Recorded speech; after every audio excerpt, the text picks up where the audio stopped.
screen reader or other technologies, but it can be distracting to the entire conversation.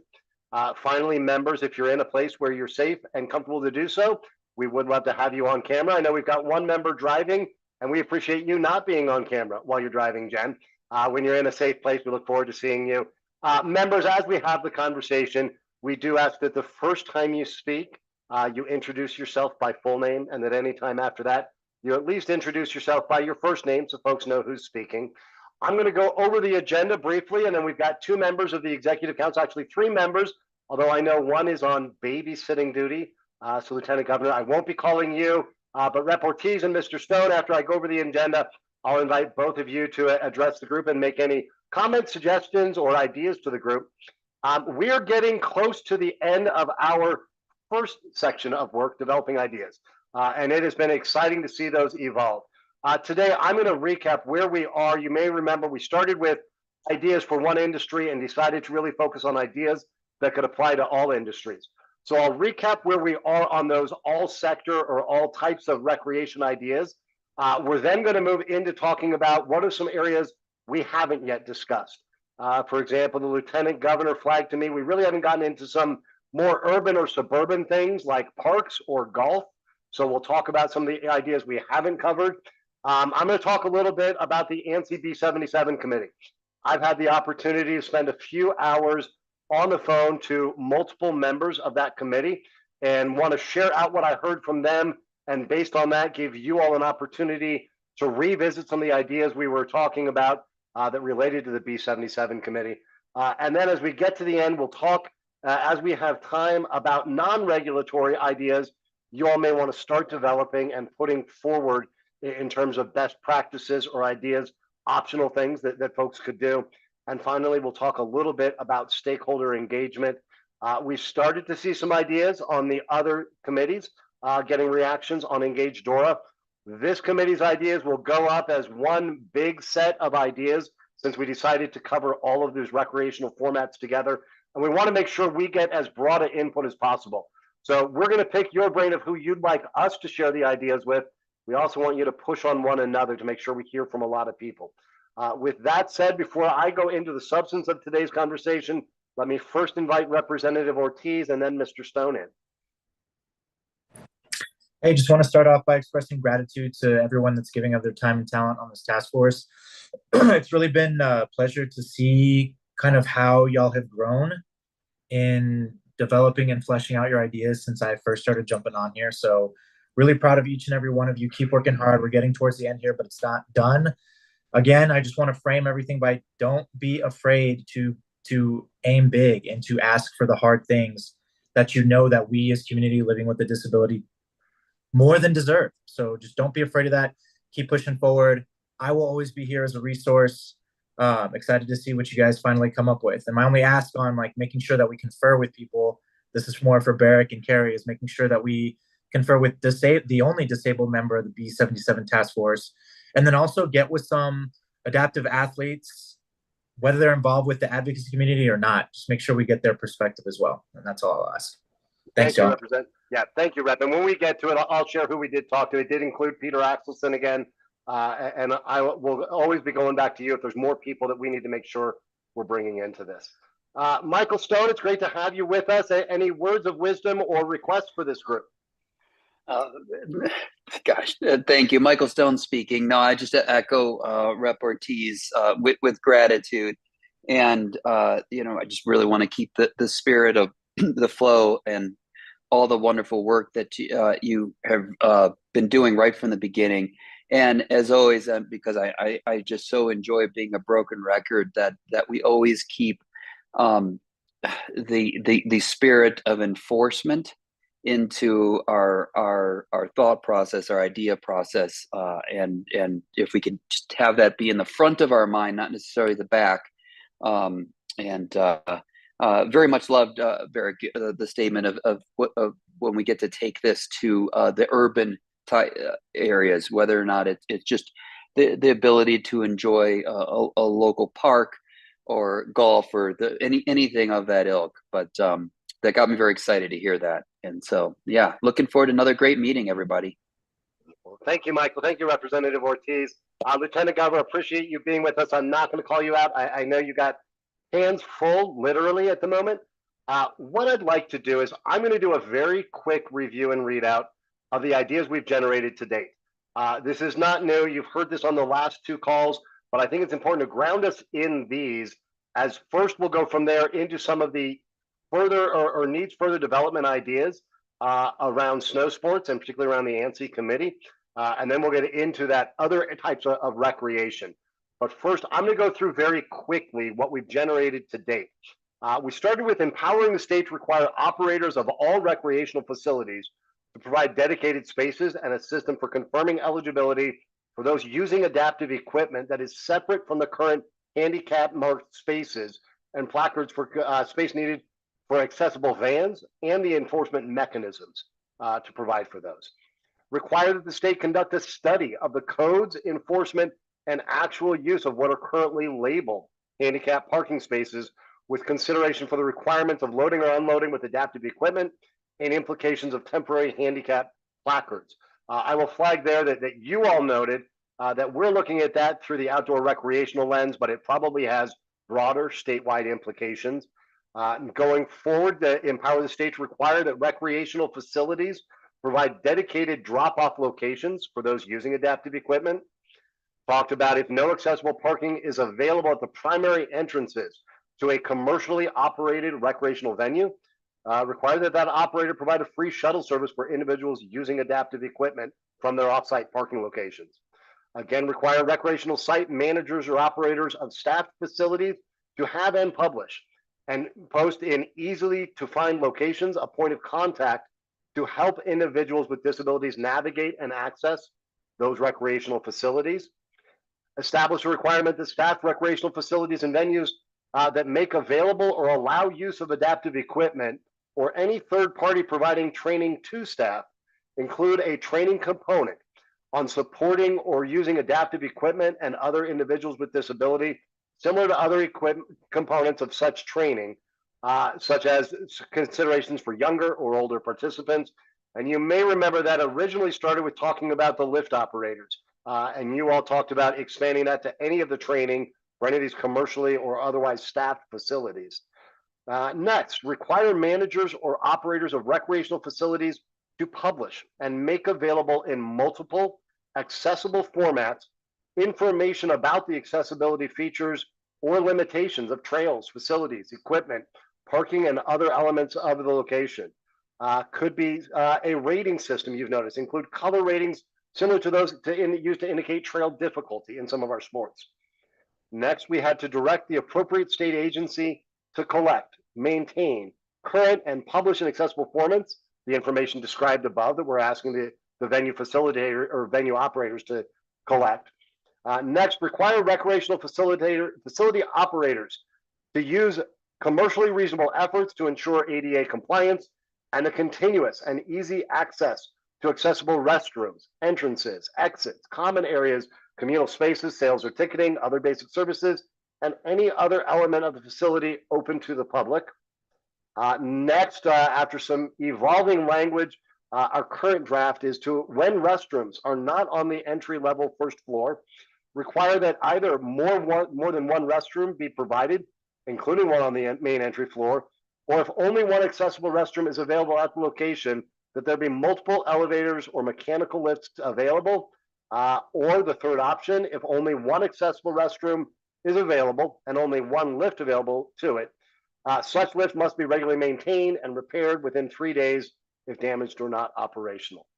That's where we've gotten so far on the ideas that cover multiple sports and recreation areas. We then got into some conversations about the ANSI B77 committee.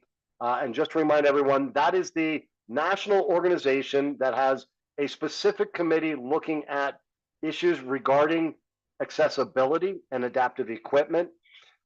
You all floated a couple of ideas, and I want to remind us of what these early drafts were. They aren't yet recommendations. I want to share these, then I'll share the conversations and who Carrie and I have spoken with, and open up a conversation of where you all may want to go with these. At one point, we had drafted a rough recommendation or idea, excuse me, these are ideas, not recommendations yet, uh, suggesting to establish a mechanism, an appropriate relationship between the state of Colorado, given that the background here was you all noted how much of a leader Colorado is in these outdoor sports, particularly for skiing, but that we establish a relationship between the state of Colorado and that committee to enable the state, on behalf of individuals, manufacturers of adaptive equipment, and operators of both ski venues and managers of adaptive programs, to provide input to the committee about the needs and experiences of Colorado individuals, nonprofits, and businesses relating to that committee's work. Connected to that, you had also drafted an idea around requiring that any manufacturer of adaptive equipment who does business in Colorado provide information to the ANSI B77 committee about their equipment, its technical specifications, and any information reasonably necessary to maximize the compatibility of passenger ropeways, such as chairlifts and gondolas, with the adaptive equipment. I've been talking a lot without breath. I promise you I'm going to invite all of you in just 1 second. I want to share the conversations Carrie and I have had to try to understand the dynamics here. And since we've all talked and looking particularly at the ANSI B77 over the course of this subcommittee, some of the folks that we've spoken to include Brooks Beal from the Colorado Passenger Tram Safety Board over at DORA. We talked with Rob Ingham and Chris Castillion at DU. I had a couple of conversations with Peter Axelson, who is an adaptive athlete and member of the ANSI B77 committee. We spoke with Jeff Inouye from the Breckenridge Outdoor Education Center, along with 2 additional members whose names I apologize I don't have in front of me from that ANSI B77 committee. We did not think it was ultimately productive to bring all of the folks from the B77 committee to this subcommittee and have them debate things in front of you. Instead, what I want to do is share what I heard from them and offer no opinion on whose view or experience is right or wrong. What I did hear was the following. We have members of that B77 committee who stated that their perception and their experience has been that the voices of Coloradans with disabilities and adaptive athletes have been minimized in their experience or their perspective, and their needs or desires to have certain equipment made accessible. And I'm sorry, Rep. Ortiz wants me to make clear that Peter Axelson, who we spoke with, does live with a disability. And let me just be transparent because he was very comfortable in me sharing his experience. Peter shared that when he raised his ideas, he felt like they were drowned out by voices that his perception were advocating for commercial interest, or that the commercial interests were lobbying this board to downplay the voice of those with disabilities and their experience. He said that he had raised concerns about specific lifts that would be allowed under where this committee is headed right now, and that some of those lifts, because of the tilt on the cushions or where the supports are positioned, and particularly for monoskis and some other things, they became incompatible. And that when he raised that, he said that his views were dismissed. When I spoke with other members of the committee, they felt that they were listening to all voices. They said that they were not able to advance code or recommendations that would solve for 100% of all individuals' needs. They felt that there was some equipment that was either what they described as legacy or older equipment, as opposed to that being manufactured in the last couple of years, and that they were focusing on the more recent developed equipment. That would mean some of the older equipment or some custom equipment was not entirely compatible. They also made the case, in their opinion, that some of it came down to the abilities of the individual to navigate that equipment, and that, again, not being able to get to 100% compatibility or usability, in their opinion, was acceptable. They did say that they would welcome additional voices joining their committee meetings. I didn't get a clear answer of whether that was joining the committee itself or joining to share their perspective. But that's where we landed, was the individual who lives with a disability and uses his own unique equipment, found that his voice wasn't being adequately heard, and that he was being dismissed. in his opinion that he was very direct about. He said that he felt corporate interests were outweighing his. The other members said that they felt that they were developing recommendations that addressed 90 to 95% of users and equipment, and that was, in their opinion, reasonable to proceed with. I share all of this with you, truly not trying to sway you one way or the other, but to offer that those were the perspectives I got from either side. Jeff from the committee, again, did say that anyone could volunteer to join. So that may be something for you all to discuss. But with that clear difference of opinion, I want to bring us back to a discussion of our charge to offer recommendations of how the state of Colorado might want to engage. We have talked about our legislative or regulatory recommendations. We also have talked about these various ideas you all floated about. Can Colorado, as one of the biggest ski industry states in the country, and perhaps one of the largest ski economies nationally, if not globally, and I'll let Melanie tell me where I'm right or wrong on just where we fit into that economy scale. Should we play a role trying to be a conduit of sharing information around best practices, equipment compatibility, and between manufacturers and that committee?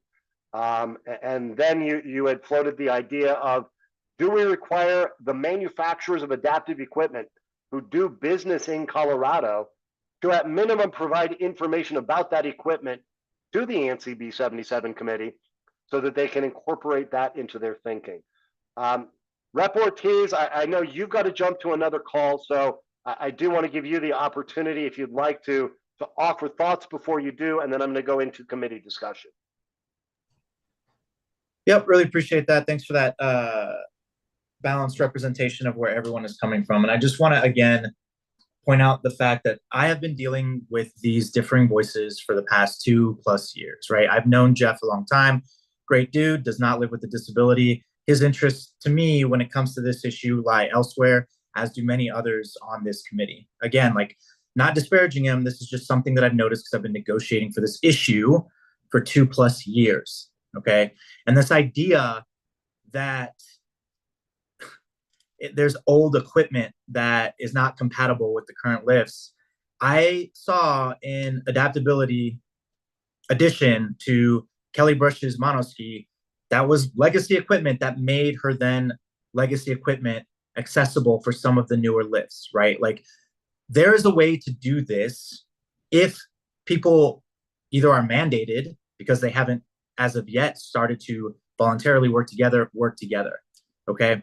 So I just want to make that very clear. This idea that, oh, well, some just don't have the ability. Like, I've heard Jeff use that talking point so many times. I can literally climb flights of stairs in my wheelchair, and yet I am getting stuck on those ski lifts. It's not because of lack of skill or lack of knowledge of what's going on. It is because those new lifts are not designed with us in mind. So I need you all to understand, as you're hearing Barrick's job, which he did well, which is to unfiltered present the viewpoints to you. It is my job to give you context as someone that has been fighting for us and that has been dealing with these individuals whose intentions lie elsewhere. They just do. They're either trying to get a job with Ski Country, they're either trying to keep their organization afloat. The only one, in my opinion, who really has their heart in the right place because he has nothing to gain or lose and actually lives with a disability is Peter. And he's not wrong when he says his voice is drowned out. I've seen it firsthand. I've seen it in the way that even other individuals have dismissed him, even in the way that some of those individuals that were named dismissed me, joking with me and making fun of me when they saw me wearing a suit and tie at the Capitol, right? This is how we are treated, folks. So if I come in with a lot of passion and a lot of context, it's because I've been on the front lines trying to fight for our basic access here and have been encountering some of these same excuses and same talking points left and right. All right. I'm not saying everything they have to say needs to be thrown out. I am just saying take those naysayers in what they say with a grain of salt and understand that I have been trying to work with them for the past 2 years.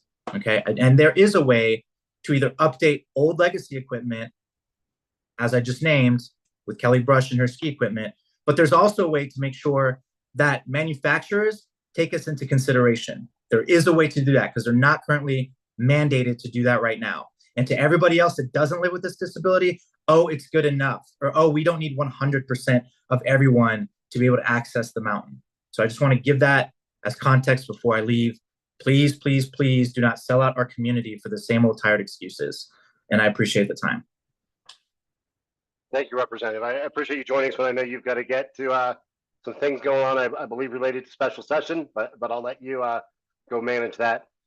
So, folks, that's where we are. And the conversation I want to have, rather than getting right at what is the idea we want to go socialize with stakeholders, is to hear from all of you.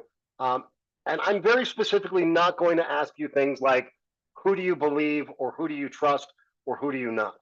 What I'm going to ask all of you to do is lean in on what are the aspirational and effective, impactful ideas we can put forward that minimizes barriers, maximizes access, while also recognizing some practical realities in the sector. And that's not me trying to influence you at all. I think that is the very difficult balance ahead of all of you. I would encourage you to shoot for aspirational over practical, because practical will get woven in as we go forward. That said, you all, as I look back on notes from the last 6-8 months, have talked about a number of things. You could put in place this mechanism to drive information from Colorado adaptive athletes, equipment manufacturers, and program managers to the ANSI B77 committee to ensure that they're getting those diverse and robust voices. You have the option of requiring people to comply or to submit information to that. As I understand it, there is not an absolute drop dead deadline when these recommendations will come out, which Colorado will then adopt. But it sounds like it's in the next 12 to 18 months. That process is ongoing, and there's opportunity to influence that as well. So with that, I will open it to the floor. And Melanie, I'm not picking on you, but I think you may have the greatest or significant awareness of B77. So if there's anything for context you would like to add, I want to give you the floor first. I'd actually like to think on this just a little bit. If you could come back to me in a little bit, I'd appreciate it. Absolutely. You were named earlier, so I wanted to give you the chance, but I'm happy to bring you in. So let me open it to the floor, and I'll ask for volunteers before I volunteer. Who has thoughts on navigating this?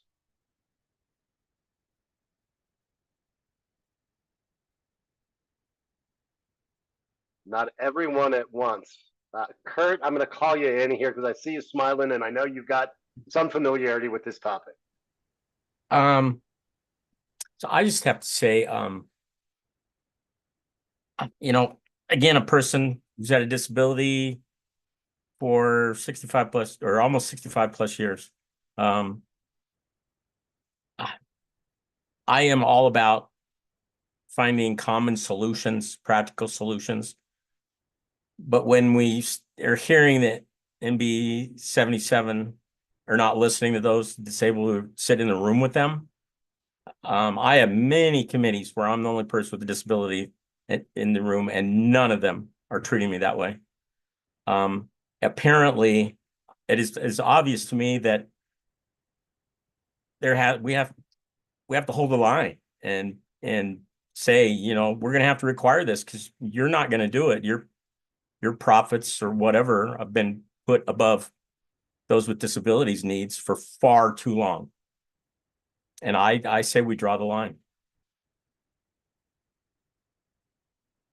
But you're still on mute. There we go. I'm not the only one that does that. I still get caught doing it. You'd think I'd be better. I'll ask this question to you, Kurt, but it's also to the entire group. If the intention of this committee is to put forward ideas that may evolve into recommendations that, to your point, hold that line or force that line, I'd love to hear from folks what that might look like.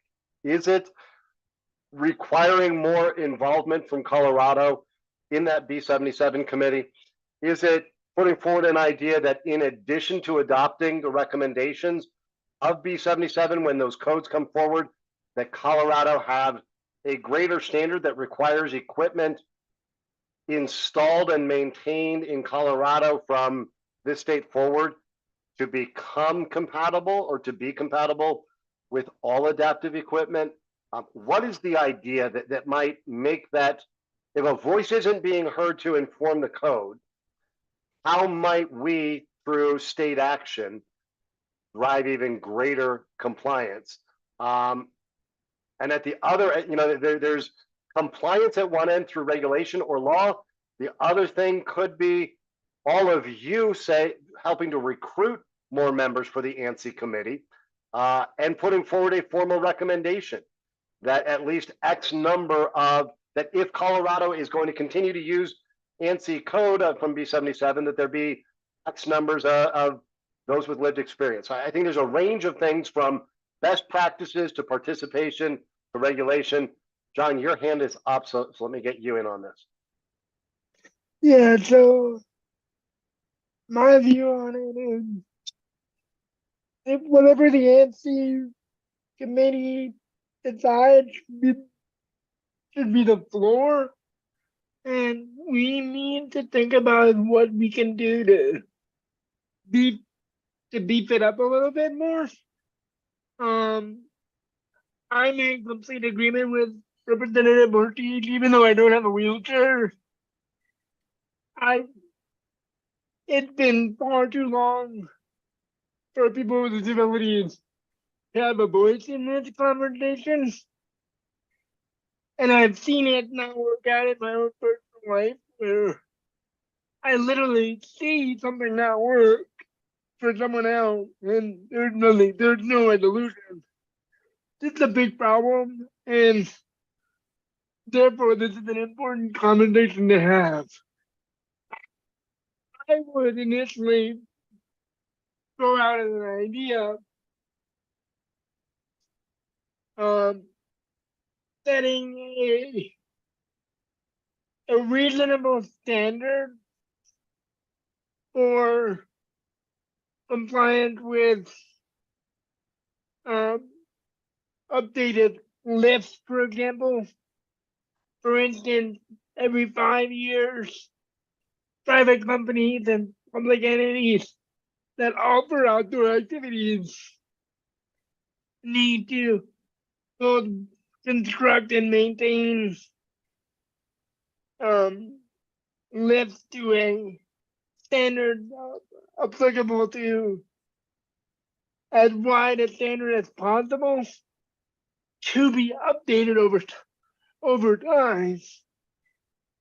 And those standards would be addressed whatever percentage we find acceptable. Let's say like 85%, 80%, aspirationally 90% of wheelchairs and other implements like that. And to the extent that an entity doesn't comply with that, we could provide a private cause of action to sue for damages. And that's kind of the in vogue way of doing things like this. There's a lot of different examples of states implementing private causes of action for instances of discrimination or other violation of law. So that would be my initial proposal to throw out there and see what other people think of it. Thank you. And as this evolved from this committee, I'm certainly happy to take your idea regarding right to pursue a claim to our CAUTA rewrite committee, which is addressing a number of issues of right to pursue claims and recover damages. So we have this idea on the table from John around setting this reasonable standard for compatibility with this periodic review around potentially every 5 years. I think one of the things for you all to wrestle with today and potentially continue on to our next call as we navigate this is, do we set a requirement now? Do you want to set a more ambitious compatibility requirement while we wait for the ANSI committee? Do you want to set a recommendation that when the B77 committee concludes its work, that Colorado form a committee of those with disabilities, adaptive athletes, and industry operators to review those, to identify opportunities or needs to set a higher standard? So I think there's a range. What I have heard from a number of people is this tension that we have a group that's been meeting for a couple of years who will conclude their work over the next 18 months. So some have made the case, let's wait and see what they do in this next 18 months. They may get us there. Some have said, we can't afford to wait, and it could be a lesser standard. So we've got John's idea around setting the standard and a periodic review. I think we also owe it to our committee and the task force, and certainly the community at large, to talk about what deference we give or what room we give to the ANSI committee to do its work versus preemptively getting in there and making recommendations. And I come with no opinion, just want to put our range of options on the table.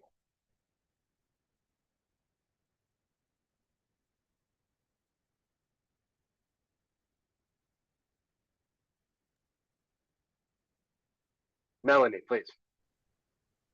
Thanks. I want to address a couple of things here. I actually have a high regard for the ANSI committee. I've worked in the ski industry for more than 30 years. I think they're a very representative group, and they welcome input from anyone who wants to provide them input. I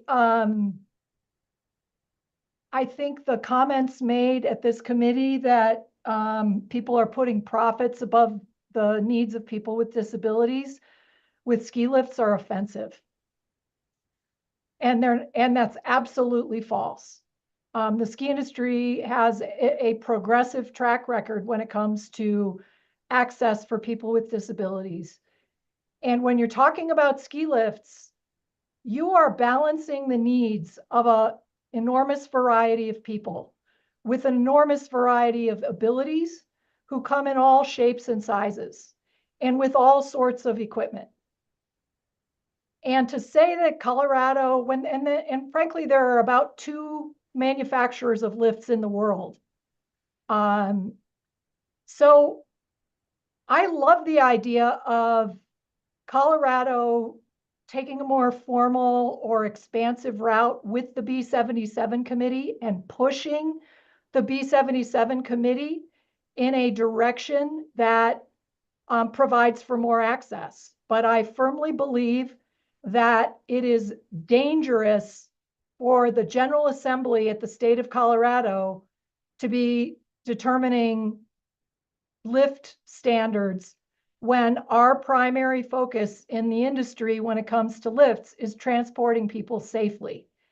And given the balancing act of transporting kids, people with disabilities that aren't related to mobility, but that might be related to their ability to control their bodies, or that have behavioral issues that make, using a chairlift a risky proposition. All those things have to be balanced. And I think the ANSI B77 committee is the best place to have that dialogue. And I don't think it's an arena where Colorado should have a different approach to lift safety created by a body of legislators than the rest of the country has. I think that's a dangerous proposition for our industry.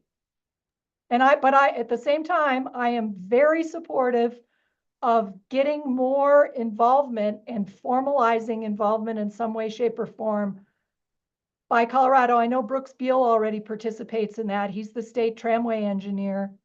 I think that'd be a great way to push that committee to do more in this area that we all share concerns about. Thank you, Melanie. And I need to share, because I didn't in my readout of our conversations, and again, this is not me taking a side, just sharing all information. For one of the points Melanie made, a point that was made to us by one of the other members of the B77 committee was the tension and the balancing act they have to do on safety for all. and that some of the accommodations or modifications to get to 100% adaptive equipment compatibility would be things like changing the configuration of safety bars, which even looking at our committee's work, when we talk about intellectual disabilities, they made the point that, for example, a child with autism would be less safe if we change the bar even further, and that they're more safe. So they're trying to strike this balance. I'd love to hear the group's reactions to Melanie's suggestions and to John. John talks about us doing a review. Melanie has suggested maybe the legislature are not the place or the experts, and that what we should do is seek to put more voices into B77 and for Colorado as a state, not just as a group of individuals, but for the state to take a formal role in really driving those voices. Sharon and Christina, you've both been a little quiet, and this may not be your area of expertise, but you're on my screen on this committee. So I'm going to pull you in, and Christina, I'm going to pull you in first, and then Sharon, I'm going to bring you in. Yeah, this is really not my area of expertise. I'm listening so intently, but I don't want to speak unless I know or pretend that I at least know what I'm talking about, right? So I'm really just listening right now. Sorry, that's really unhelpful to you, Barrett. It's totally fair. I don't think I'm going to be much help right now. Totally fair, and I appreciate it. Sharon, what are you thinking? Or not thinking? Yeah, I have a few thoughts. Me as a person, it kind of pulls both ways because I always seek for something that's like fair and meeting needs. I don't know if that does justice in this situation. I think we need to be a little further reaching to make some of this happen. I do know other states have been more proactive in getting certain standards, policies, and regulations in place than Colorado. I don't think that they have any other different challenges than we do. I completely understand that there might be some changes that could pose a danger to certain things, but that's any modification or change to equipment. And if there's a greater danger for making these modifications, then I believe we need to see that, because right now the risk is not modifying. I would really appreciate seeing like where the greater danger is with making some of these modifications. I would like to see us take a bigger role, like as Colorado. I have no feelings towards the ANSI board or committee and everything they do, but I do feel like sometimes a smaller group is more agile and better and quicker and well adjusted to make changes. Sometimes a bigger organization kind of struggles getting things through, and there might be a greater time lapse, and they might minimize things just because of the size of what they're doing. So sadly, I would rather be more far reaching instead of just trying to meet minimal needs or even what I feel is fair. I think we need to kind of reach a little bit further so that we can meet somewhere in the middle instead of trying to meet in the middle and then losing ground, just working backwards. Let me see if I can pull some threads here and offer something that combines these. And again, I sound like the broken record. Not here to advocate. I'm here to try to pull pieces together and see if we can have ideas that make sense. I'm wondering if there's an idea that combines these that looks something like Colorado formally calling on the ANSI B77 committee to ensure robust input is heard and acted on from those with disabilities, and using both the power of the bully pulpit and drawing on John's, stating that Colorado will, and we can look at our CDU office or others, periodically review both the recommendations and the code that comes out of ANSI against the manufacturers and continually evolving equipment to ensure that they are doing it, and that Colorado reserves the right to raise that standard if in our periodic reviews the state determines that they are not meeting that challenge. And as part of that, also empower CDU or another state office to be an active participant in recruiting voices to that committee. So we get at the point of the state really calling on that committee to meet that threshold, stating that we will, and in fact, acting to convene those regular reviews, and not just calling for more voices, but actively playing a role in recruiting those voices. Is some variation on that something that gets at the ideas you're floating? Sharon, where are you? Yeah, that gets at some of them. I wonder if there's a way to possibly meet some of Melanie's concerns with saying that we will move forward, make recommendations, do things the best that we can, and adopt any changes or recommendations that ANSI may have when they get there. Because I mean, if they're the professionals and they come up with safer regulations, then we will listen to those. It's not like we're cutting out those recommendations. We just don't know when or what they'll be or how great they'll be or how minimal they'll be. Maybe they have better ideas and they're further reaching than ours, then that's great, but we don't know that. So I can't speak to that at this time, but I don't believe that's a reason to not do anything.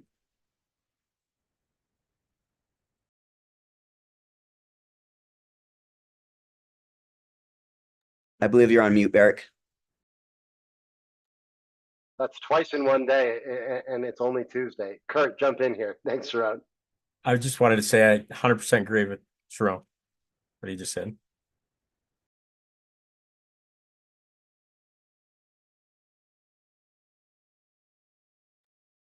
Does anyone else want to weigh in on this before I offer to take these ideas and Carrie's recording and notes of this and draft something for reaction? Anyone else want to weigh in on this kind of hybrid role of I hate to harken back to the 80s, but trust but verify that they're doing the right thing?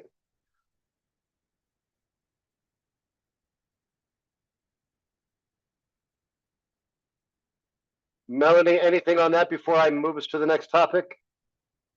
Yeah, I mean, I'm interested to see what you draft up, Barrick. I think before we put things out in public, I'd be interested to see that. Just a couple of other things to just clarify a little bit. The ANSI 77 committee is not going away in 18 months. It's a permanent committee, and it is always reviewing proposals. It formally updates the code every couple of years and works on the next update of the code, but it doesn't go away.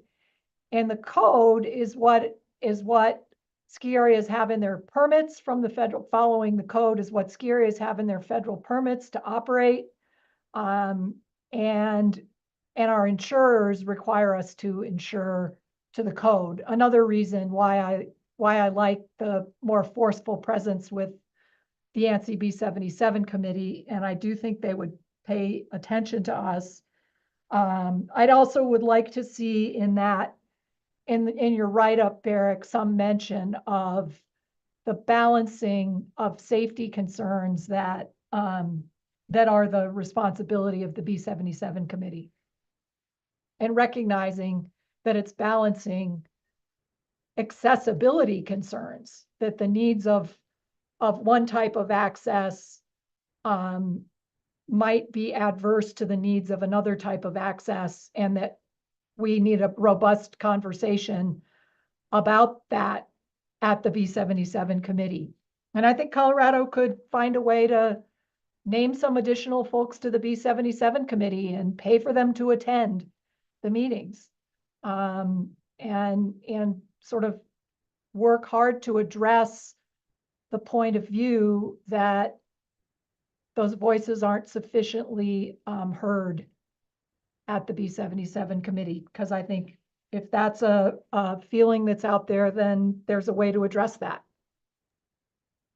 I think you had, and I want to make sure everybody caught it, a really, interesting points, certainly on the balancing of safety, but the idea of Colorado not just encouraging more voices, but Colorado playing a role in identifying voices and in some way providing the per diem or the costs for them to participate to ensure that we elevate those voices. And I want to make sure everybody captured that. John, your thoughts? Yeah, I mean, I really appreciate Melanie's comments. And where she's coming from, for sure. The problem that I've experienced in my own life is that it kind of doesn't matter. It doesn't matter how many people you have in the room if they don't have adequate agency to make those decisions that ultimately get made. So, like, you could bring in 100 people with disabilities to the conversation, and then the people on the committee say, "Oh, we've listened to all these wonderful people. We're gonna go the other way though." Um, um, I've seen it play out so many times, in so many areas that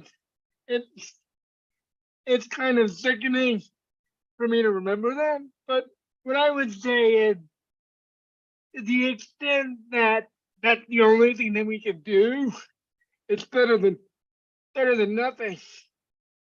And I understand that though we want to be aspirational in our goals here, and so that's just not enough. In my opinion, that's not enough.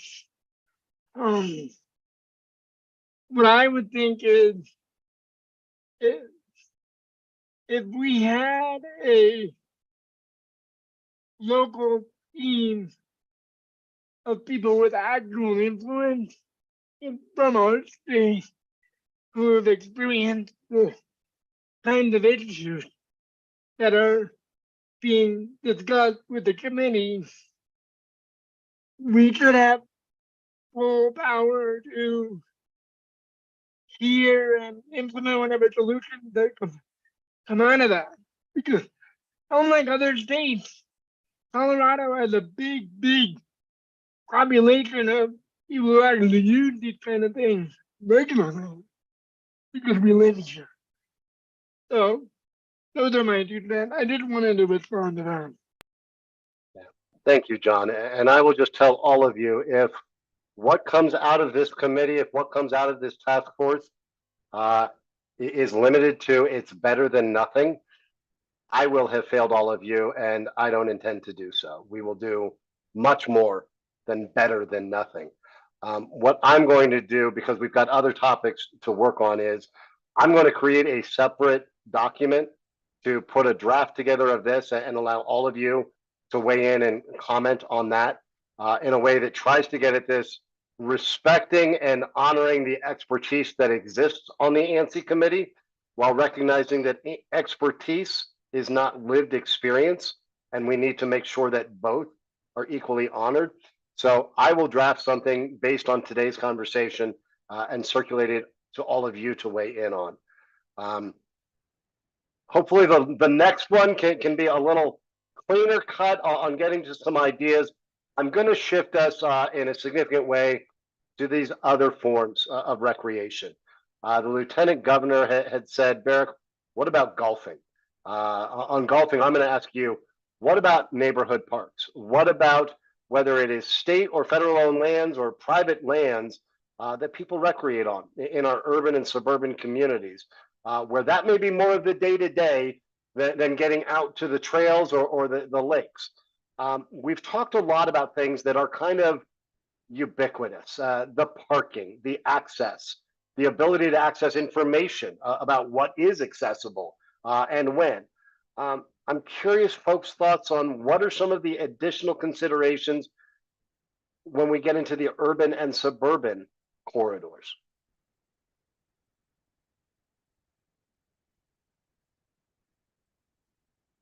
Kurt, jump in, please. Something that was brought to my attention, excuse me, recently, somebody mentioned to me that playgrounds, accessibility of playgrounds, not only for, youth that use them, but for those that supervise them or are responsible for the safety of those kids. So parents, other family members, caregivers, program providers, those types of things. So like being able to access like playground equipment. I know there's a fine line between the area underneath playground equipment has to be a certain depth, and people fall to protect and all those types of things. But there are a lot of playgrounds that really, like, if a parent uses a wheelchair to supervise their child to get close enough to the playground equipment. There are some, but they're not a lot, you know. And then other issues around parks, just municipal parks, is I think Denver does a pretty good job of making the pathways accessible throughout the parks, but there's not always accessible restroom facilities and I'm not just saying Denver parks or anything. Denver does a pretty good job. You know, there are 255 plus parks that they have, but people have told me that. And then I'm not an expert on it, but parks that are a little bit more friendly to those who are blind or visually impaired. City parks, you know, municipal parks is what I'm talking about. Open space, you know, special district too would be thrown in that. So Kurt, I'm hearing a few things, and I'll let you respond, or I'll invite everyone else in. I'm hearing one, that on some of our other recommendations where we talk about parking and available information, we probably need to name not just commercial and or staff recreational facilities, but municipal or state parks that they similarly have access points, they have drop-off points. So we kind of include parks and paths generally. I'm also hearing some very specific ideas we could name about playgrounds, and that those be accessible both for the child as well as for the caregiver who's taking them there. I'm curious the point about some of these trails and being able to navigate them for the blind or the deaf or others. Is that about wayfinding? Is that about a point where you can get information about them and their accessibility or their features? What might we be able to ask the state or the state to require cities and counties to do? I would say having the information provided, and then again, having planners or planning with people who are blind or visually impaired at the table with those organizations to help provide meet those needs. Thank you. Christina, Big thing. I'm sorry. No. Publicizing would be the biggest. Got it. Christina, I'm pulling you in on this one. You're smiling and nodding, and I know you've been to the playground in the neighborhood park. Oh, no, it's because I'm an ADA specialist. So anytime we talk, like, you want to talk playgrounds, let's go. Yeah, no, I think just like any other conversation we've had in this group or any other brainstorm, parking, bathrooms, accessible routes come down to the three. Doesn't matter if it's run by a municipality or a private organization that's a Title II or a Title III agency. Federal law, you have to have those three things. We don't, right? Like, we have bad sidewalks pointed anywhere in the country. We don't. Playgrounds are supposed to have accessible entries and exits. Do they? No, not at all. So that's where I'm. It's like, we already have federal law saying, hey, you need to have XYZ. You cannot discriminate against disability in any kind of outdoor operation, especially run by a municipality, right? Denver Parks, I think Kurt brought this up, does it really well. Like, their golf courses, if you go golfing with Denver Parks and Rec, you can rent an accessible golf cart. Like, you cannot discriminate. Do other golf courses do that? Not at all. So that's where I'm at. No actual solutions yet, Eric. Just no, you know, you did tee some up, even between the lines. John, I'm going to bring you in because I saw your hand up. I'm also going to throw this out for the group to consider.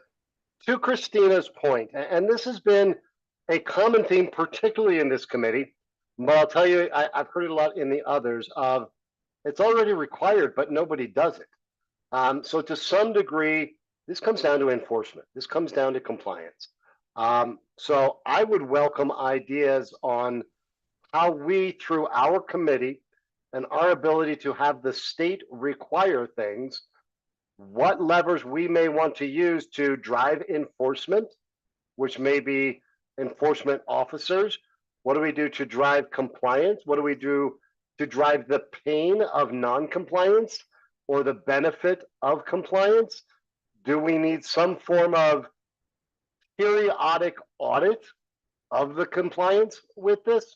What are the ways that we could drive at that? And John, I think you had your hand up if you want to jump in, and I'm going to open the whole group. I'm going to welcome your thoughts on How do we get people to do what they're already required to do? Yeah, I did have my hand up, and I just wanted to emphasize Christina's great point about um, existing compliance issues with existing infrastructure that the ADA is over 30 years old. At this point, if they were a human, he would almost be eligible to be president. So, so my view is it's long past time that government agencies, especially, but also private entities, comply with federal law on this front. It's ridiculous that they don't, frankly, because we pay taxes just as much as anybody else does. And the funding should go to what's going to benefit us, especially considering the fact that actual law has been put on the books for 3 decades. Like it's to me, it's insane that particularly public entities are not complying with it. And one way to sort of nip that in the bud is to basically waive sovereign immunity and do the private action thing that I mentioned earlier. I don't know how much traction that'll get from the state assembly, but it needs something like that, something strong like that needs to happen. Because otherwise we're not gonna see any improvement. I appreciate that, John. And I think we can put that kind of truly disruptive idea on the table around sovereign immunity. I don't mean to make light of it, but sometimes I feel like getting people to comply with this law is a lot like raising teenagers.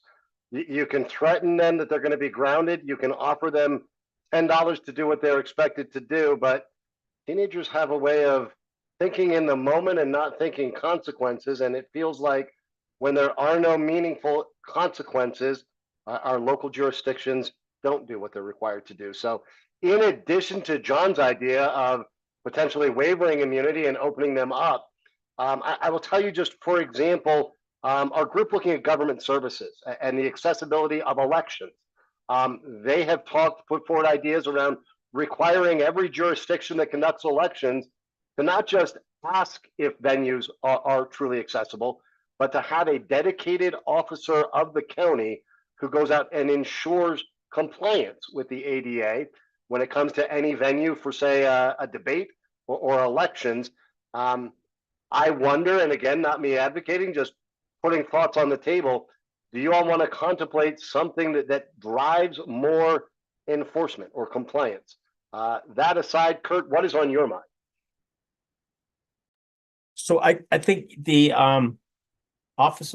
State Office of Emergency Management, the Access and Functional Needs team has a great model that, it's all about, you can't eat the whole elephant at once. You got to do it one bite at a time, and they have, and in emergency management, just so people know, that planning is done at the local level, the county, the city, and then the state helps and supports, and then FEMA, so on and so forth.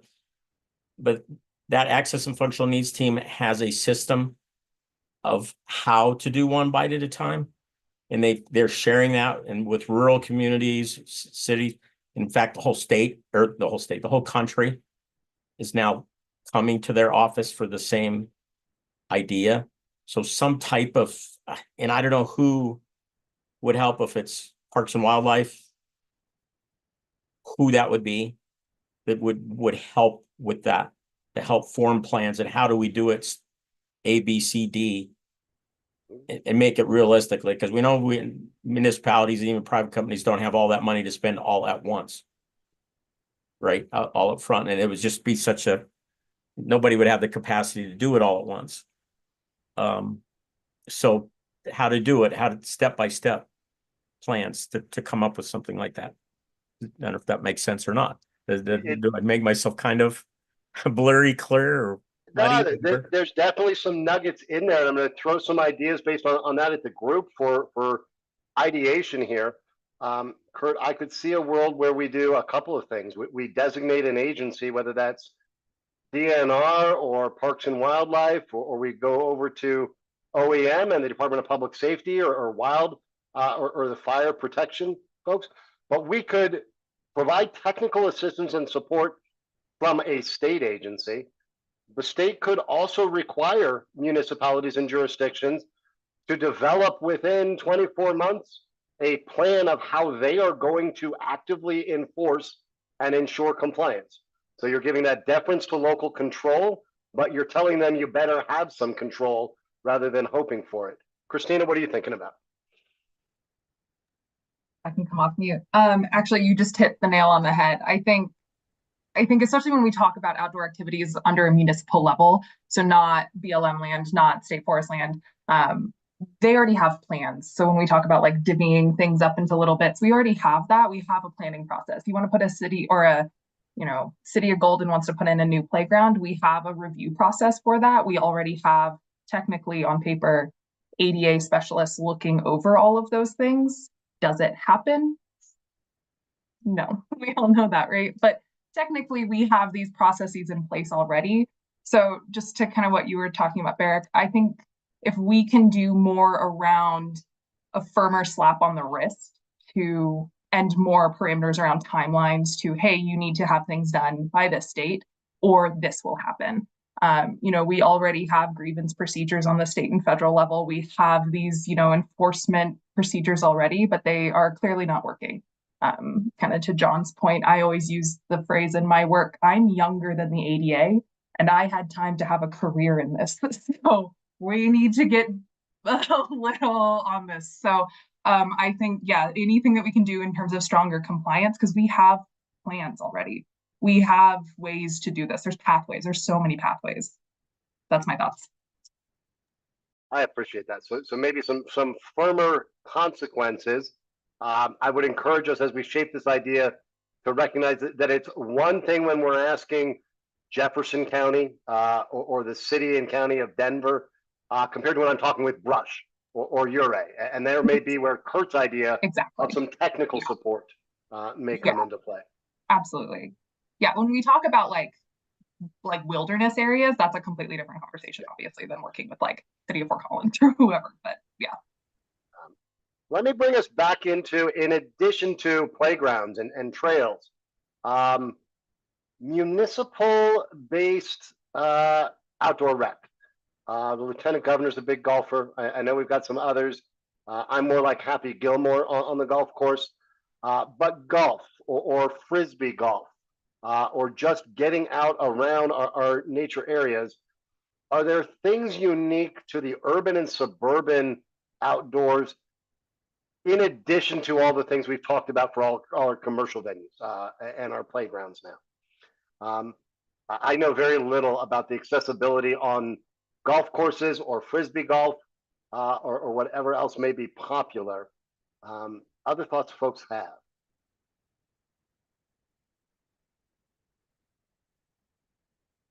Sharon, can I drag you into this? Of course. I think for golf, it's a lot more about equipment at times. Golf can sometimes be seen more as a luxury sport, so their parking's a lot nicer. The bathrooms are a lot more accessible, and in different places they have people drinking and places to stop at. So I mean, I think it's more of an equipment issue with certain activities like that.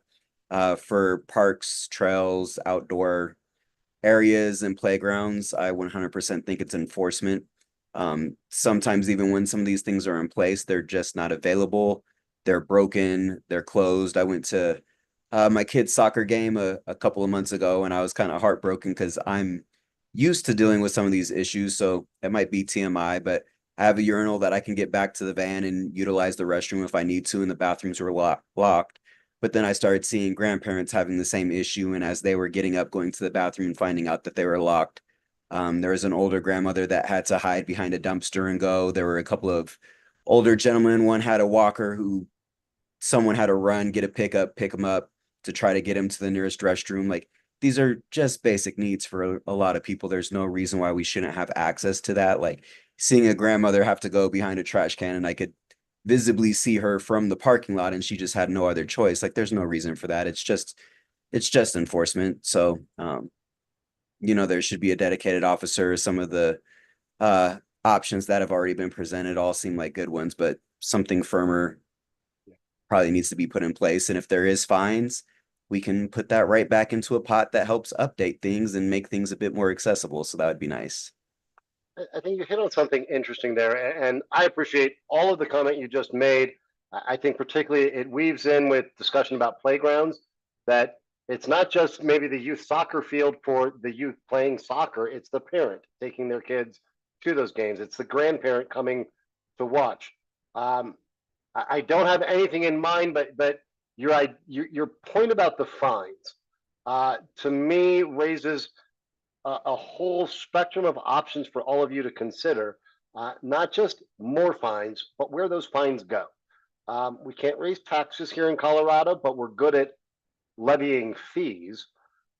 Should there be an idea that fines for non-compliance go into a pool for compliance, or for those modifications? Not a baked idea and not a recommendation from me, but I want to put the thought on the table for you all to consider. I would say yes. I mean, a lot of things seem like we need money, so parking tickets are always helpful. They're quick to ticket people for a lot of things. We might as well join the group. Christina. Yeah, I love this idea, and I don't have an answer for this, but I do just want to flag that we keep in mind equity in terms of, I think especially my brain keeps just going into urban areas and non-wilderness areas at this point. But when we talk about areas that are in higher non-compliance, it's typically like historically Black neighborhoods or low-income neighborhoods, areas that have broken sidewalks and don't have the funds to fix it, right? So when we talk about fines, I think in the neighborhoods where there are golf courses in Colorado, sure. But that's a different conversation than thinking about, some of our nest neighborhoods in Denver or areas in rural Colorado that just maybe don't have, are in a different socioeconomic status. I just want to flag that we keep that in mind. I think it's a great point, and I certainly don't have an answer. There could be something that could be structured where it goes into a state pool and we have an equity lens on it. I don't know, and I don't even know it's the solution. I'm just, when somebody says find them, I think, what are we doing with that money? John, your thoughts? Yeah, that's kind of why I think the private right of action should be considered, because you can deal with individual claims on an individual basis without needing to intervene with any kind of state fines or whatever. Now, there's always the option of a court ordering, you need to do this. But to the extent that we don't need to get there, the reason why I think the fines are inadequate to deal with the problem is what Barrett said. Where's the money going? Like, it's gonna go to a fund somewhere up at the state or at the local level. And who knows if it's gonna change or not? The particular issue for which then that triggers the non-compliance, who knows whether that's gonna be addressed. And the way I see it, and maybe I'm wrong, this might be my pie in the sky kind of thinking about this kind of thing. But the private right of action would allow each individual entity or municipality or state agency to assess whether repeated violations are worth the cost of not addressing the underlying problem, so that it becomes a cost benefit analysis on, hey, you need to do that or else you're gonna lose money either way. We're coming up on 4:15. Yeah, Mr. Stone, I'm going to bring you in just 1 second. As we come up on 4:15, I just want to note for the recording and the streaming, we don't have any members of the public who have requested public comment at this point. If you are on YouTube or elsewhere and you want to make comment, I need you to jump over here to the Zoom and let Carrie Steele or myself know. I'm going to take these ideas and draft some things on everything from the private right to claim and the waiver of sovereign immunity to some of this more aggressive compliance or requiring a definitive compliance plan to do what people are already required to do, along with some conversation of how we might use fines. We're obviously going to need to continue this, but I'm hopeful that we can get close over the next 2 weeks to a set of ideas that we're ready to float.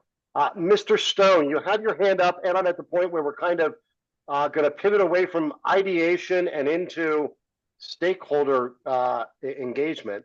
What are you thinking as you're hearing this latest discussion and the whole conversation over the last hour plus? Thank you, Barrick. Michael Stone speaking.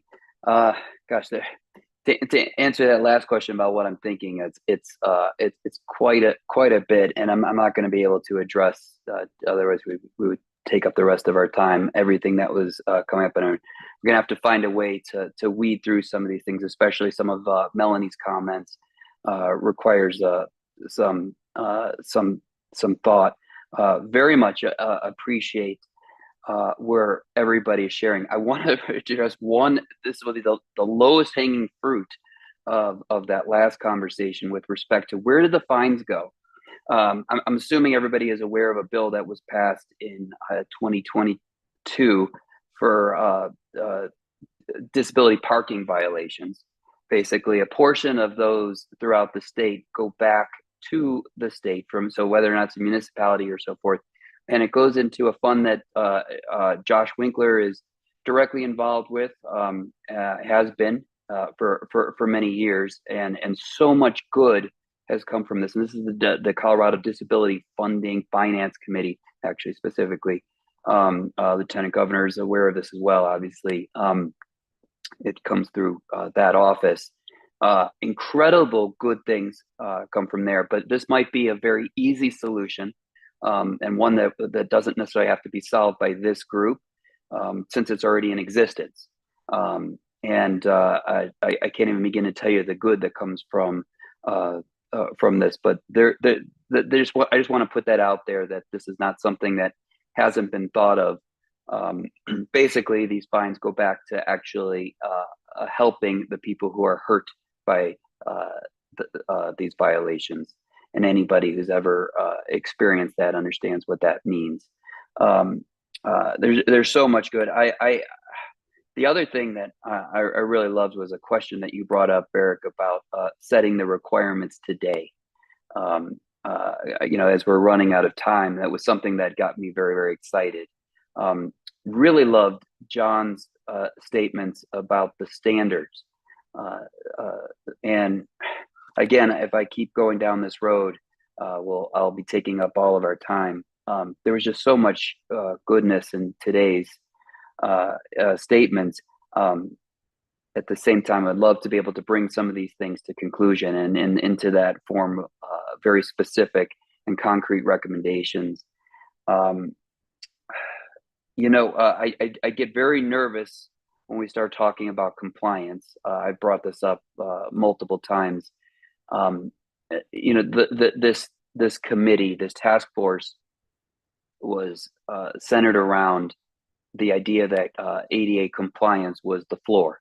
It was brought up. It was stated by John today, and Christina, being the ADA specialist on the call, could probably speak directly to this and where those problems are.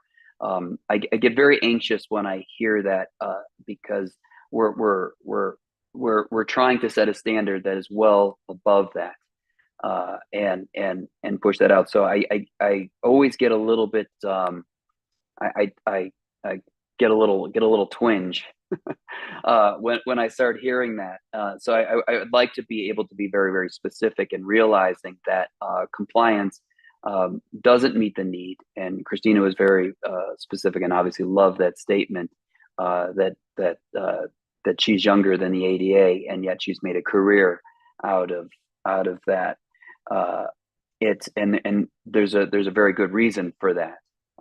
There's some major holes that we have the opportunity to actually do something about.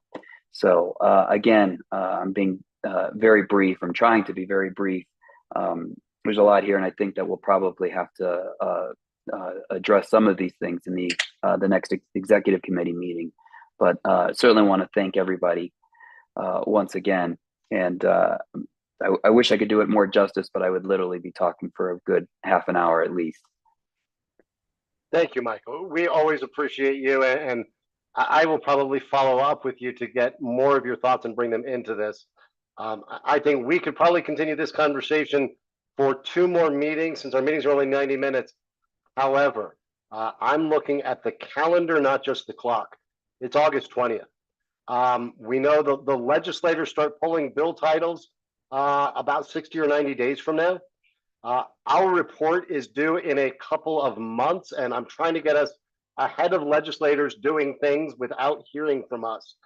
So what I'm going to do is take today's conversations, draft some very rough language for you all to react to and offer me direct comments or edits on.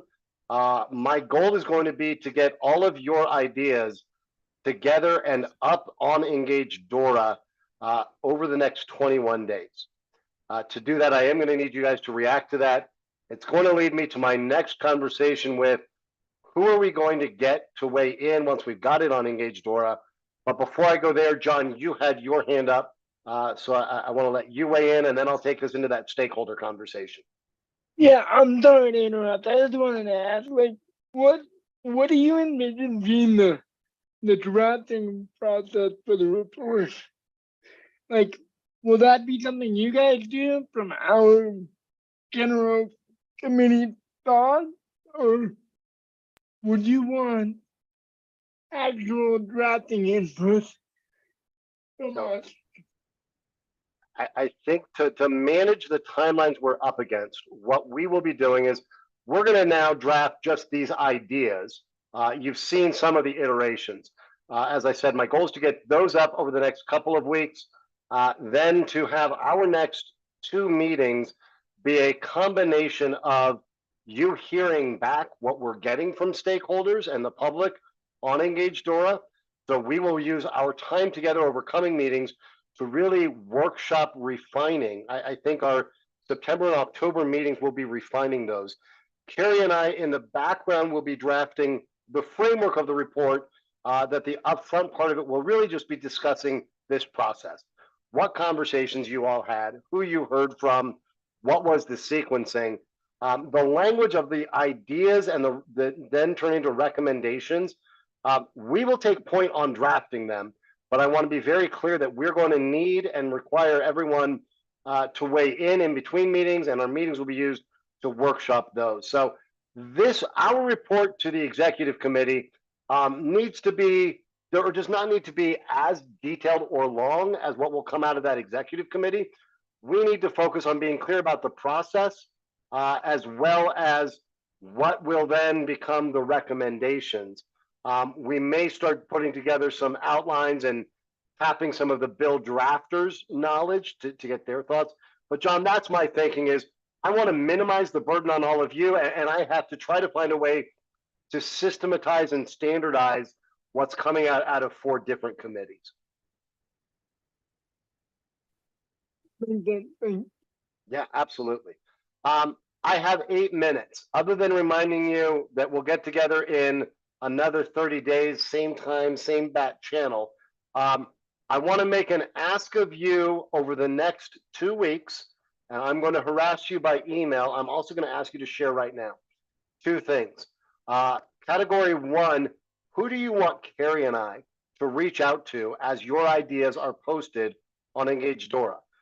This can be people you know or don't know. It can be people that you just don't want to reach out to yourself, or you think need to also be chased by us. Or you can tell me, Barrett, I have no idea who it is, but somebody that's in charge of A, B, or C. Part two of my ask is going to be that you sit down over the next 2 weeks and you put together your list of the minute these ideas go live on Engage Dora, who you are going to email, text, and call and say, hey, share this with your own network, share it on social media, get these ideas over onto, or get over on Engage Dora and respond. Let me ask the first part of this. Anybody want to offer thoughts of where you think Carrie and I should make sure we send these ideas or post these ideas? And we'll do about 3 or 4 minutes. I see Rep Ortiz is back on, so I'm going to, while you all think about that, Rep Ortiz, was there anything you wanted to offer as we get near the end of the meeting? As I missed most of the meeting, I don't have anything substantive, obviously, on the meeting that just took place. As far as like who we should be reaching out to, like I really want to make sure that we reach out to Pasco, to the network of business owners that live with a disability. Like I think all community living with a disability needs to be informed about the ideas and the discussions that are happening here, as we are the ones that are going to be either barred from accessing the outdoor or increasingly accessing the outdoors. Yeah, and I think professional association of disabled athletes, as they exist, need to be reached out to as well.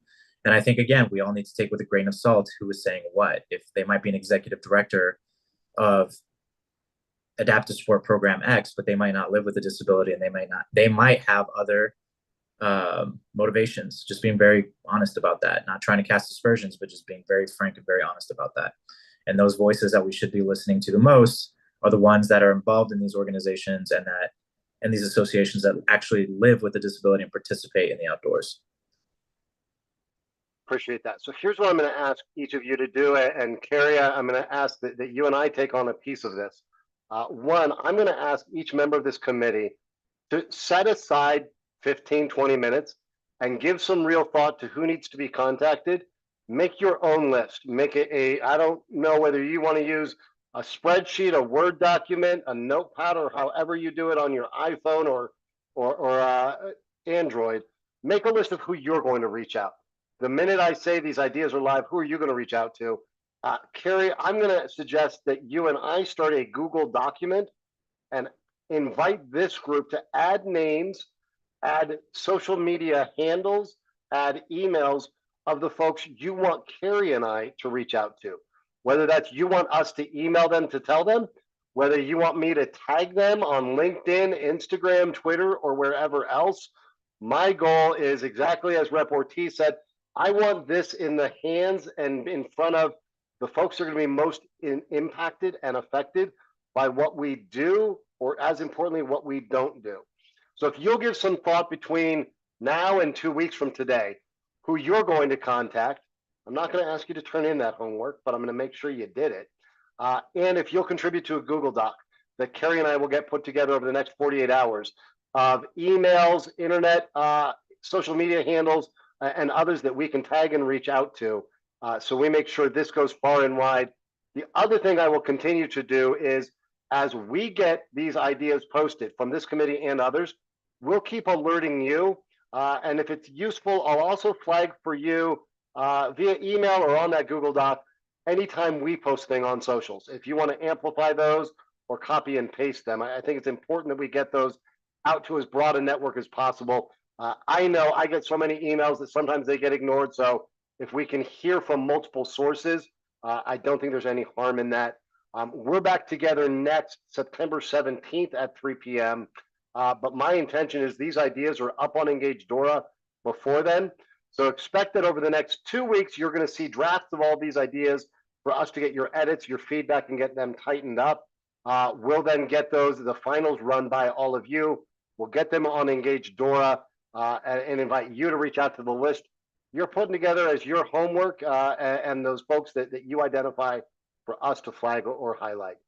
We have 3 minutes. I will invite anyone with lightning round closing thoughts. Gratitude, keep crushing it. Appreciate y'all. Thank you. Thank you, Rep Ortiz. With that, I'm happy to give you 3 whole minutes back. Maybe you can start your homework. Terry will be following up by email, and we will see you on September 17th. Thank you all very much, as always. Thanks, Thanks, Derek.